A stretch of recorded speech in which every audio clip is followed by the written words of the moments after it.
Hello everyone, स्वागत है आप सभी का आज के इस सेशन में। और मैं हूं आपका नेट वाला भैया, है ना जी। जी सर, कैसे हैं आप सब? बढ़िया। हाँ जी सर, बहुत अच्छे से हैं।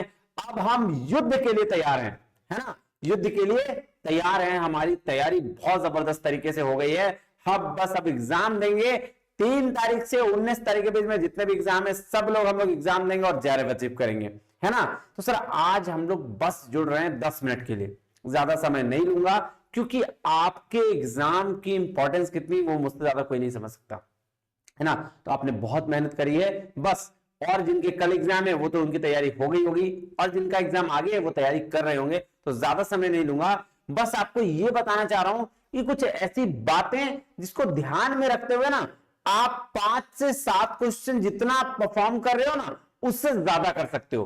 और सर आप किस बेस पर बोल रहे हो ये मैं आपको आगे आने वाली वीडियो के में बताऊंगा।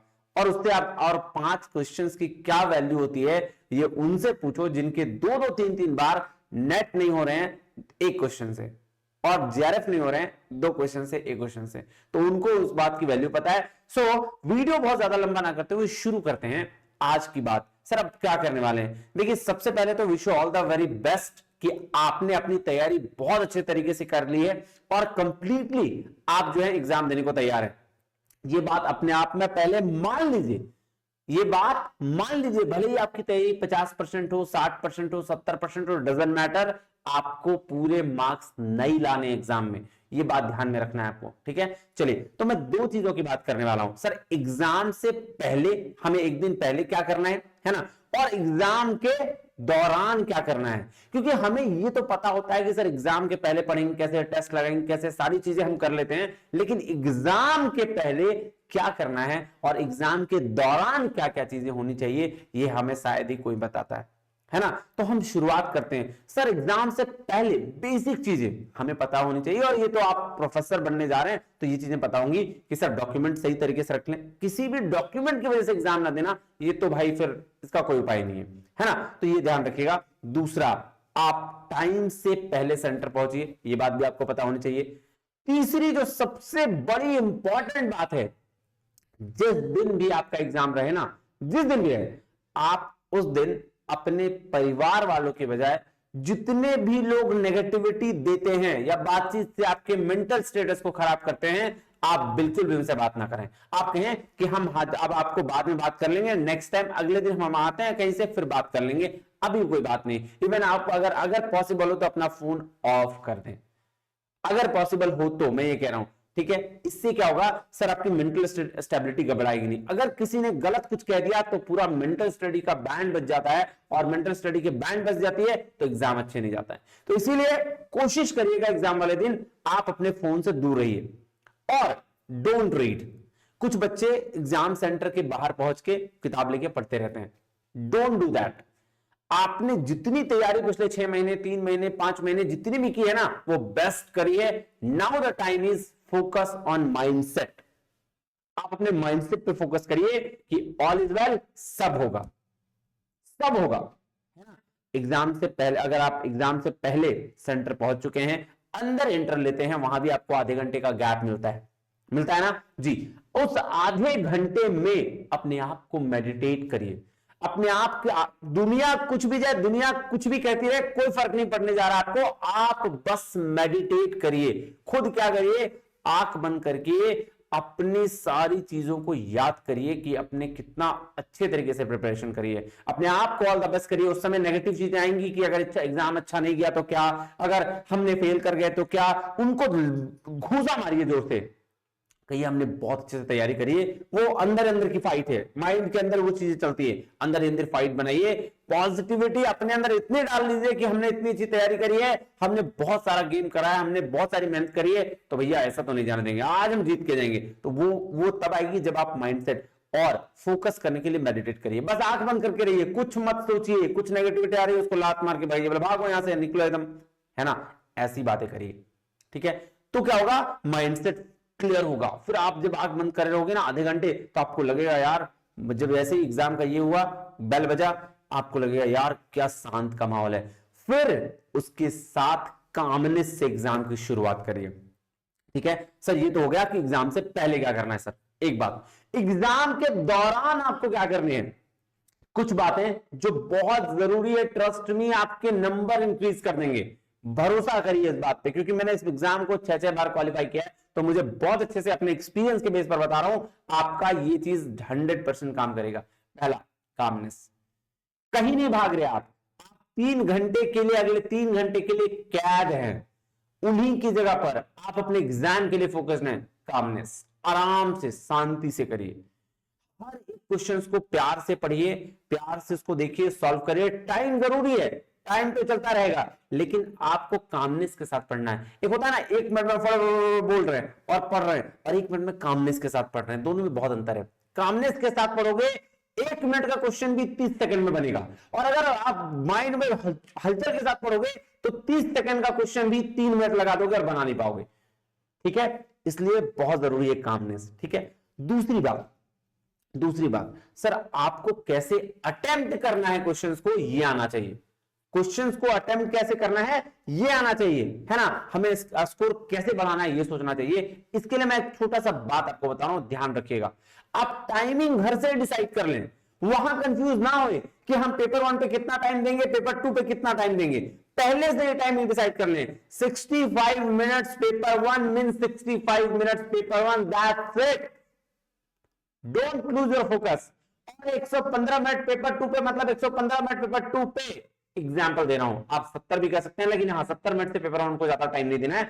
मिनिमम 60 मिनट तो है ही, मैक्सिमम 70 मिनट, इतना दीजिए। 110 मिनट बचे हैं आपके पास, अगर आप मैक्सिमम 70 लेते हैं तो 110 मिनट में 20 मिनट में 2 पैसेज करिए और 90 मिनट में 90 क्वेश्चंस को बनाइए। आप देखिएगा, और जब ये माइंडसेट आप लेके जाएंगे ना, आप देखिएगा उतने ही टाइम में आपको वो खत्म हो जाएगा, आप उतना ही टाइम में उसको कंप्लीट भी कर लेंगे। हमारा माइंड क्या होता है ना, अपने हिसाब से प्री अजम्पशंस के बेस पर काम करता है, ये बात ध्यान रखिएगा।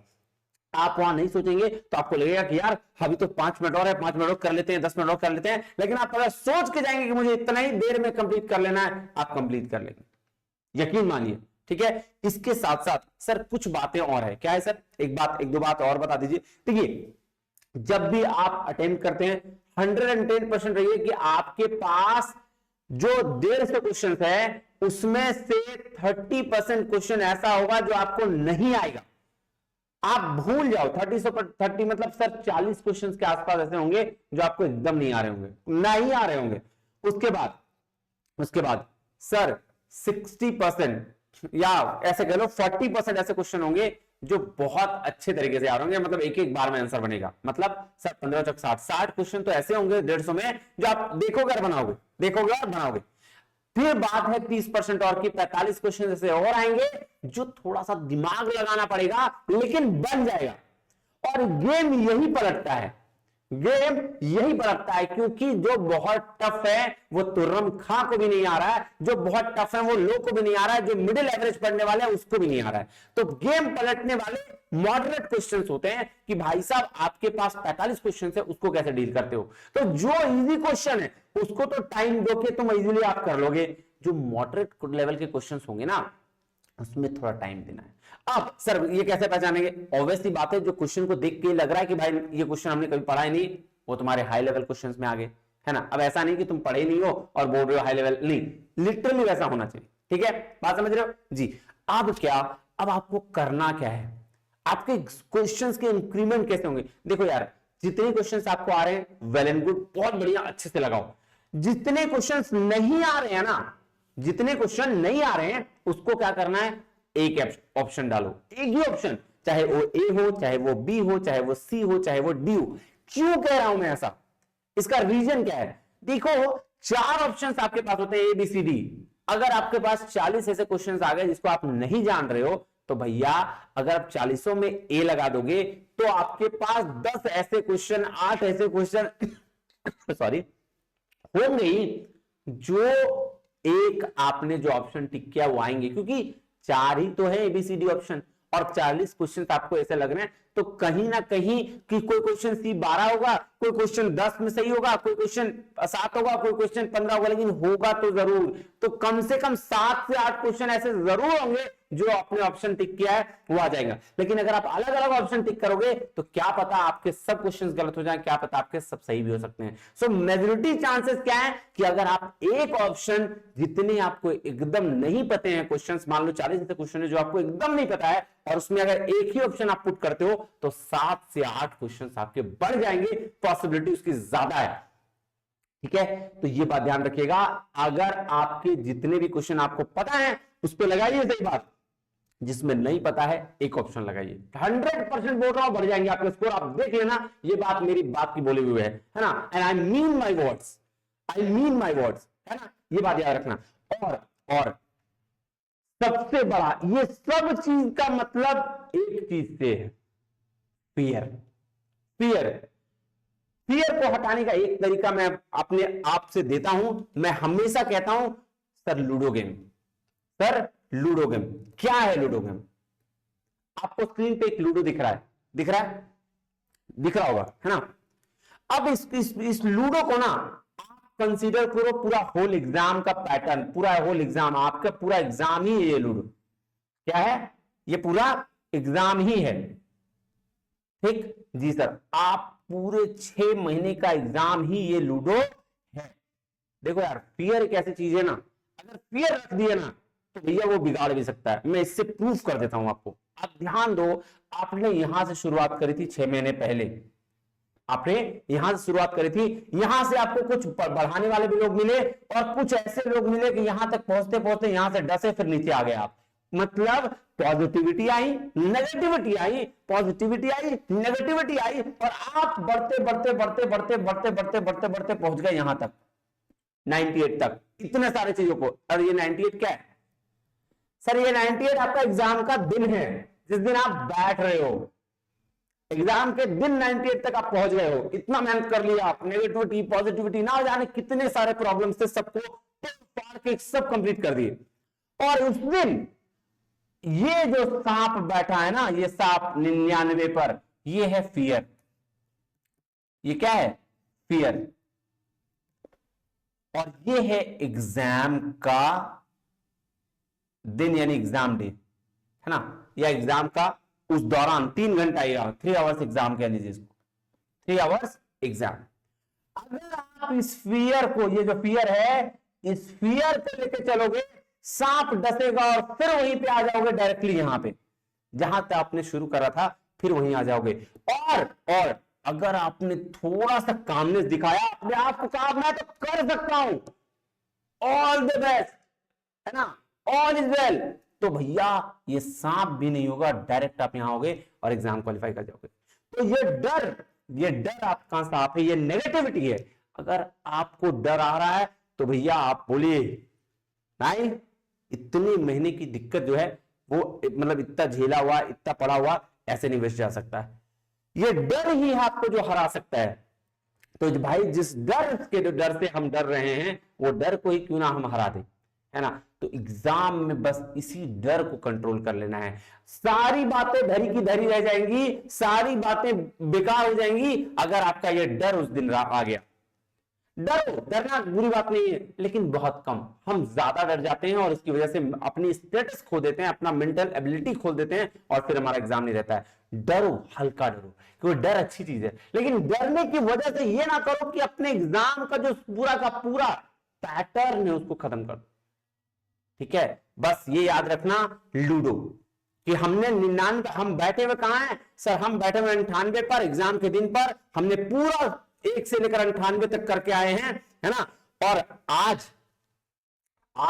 हम 99 पे बैठा सांप जो कि डर है, हम उसको जीतने नहीं देंगे। हम 100 नंबर पे बैठे एग्जाम को अचीव करेंगे। बस यही बात कहना है, बस यही बात सोचना है, और इसी तरीके से आपके एग्जाम को क्वालिफाई करना है ना। ये डर हटाइएगा और बाकी जितनी बातें मैंने कही उसको ध्यान में रखिएगा। यकीन मानिए आपका एग्जाम बहुत अच्छा जाएगा, आप बहुत अच्छे से अचीव कर लोगे चीजों को, है ना, और JRF कर लोगे।